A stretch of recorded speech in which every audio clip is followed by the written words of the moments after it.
ও মা, কি করে সংসার করতে হয় আমি তো জানি না, তুমি একটু চলো না আমার সাথে। মেয়েকে তো আদর দিয়ে বড় করেছো, রান্না বান্না কিছুই শিখতে দাও নি, এবার কি হবে? জামাইয়েরও তো মানে তুমি কদিন গিয়ে ঘটিকে রান্না বান্না সব শিখে দিয়েছো না?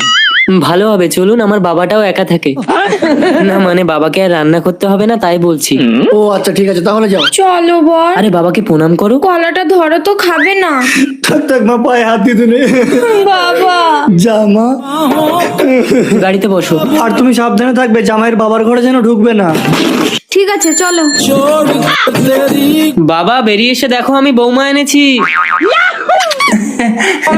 বাহ, ভারী সুন্দর দেখতে তো।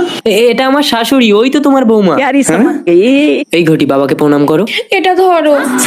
শ্বশুর। পায়ে হাত দিয়ে প্রণাম করো। বাবা বলেছে পায়ে হাত দিতে নেই। আরে থাকতে পায়ে হাত দিতে নেই, বুকে এসো। দেখেছো, তোমার বাবা সব জানে। আরে আরে ছাড়ো ছাড়ো, আসলে আমার বাবার বিয়ে হয়নি তো, তাই একটু মেয়ে দেখলে কুরকুর করে। তার মানে তোমার বাবা অবিবাহিত? হ্যাঁ। চলে এসো ঘটি, শুয়ে পড়ো। আমি একা শোবো, মা শোবে না? আরে আজ আমাদের ফুল সজ্জা। ফুলসজ্জাটা কি? দাঁড়াও, মার কাছ থেকে শুনে আসি। আরে আরে, ওহো।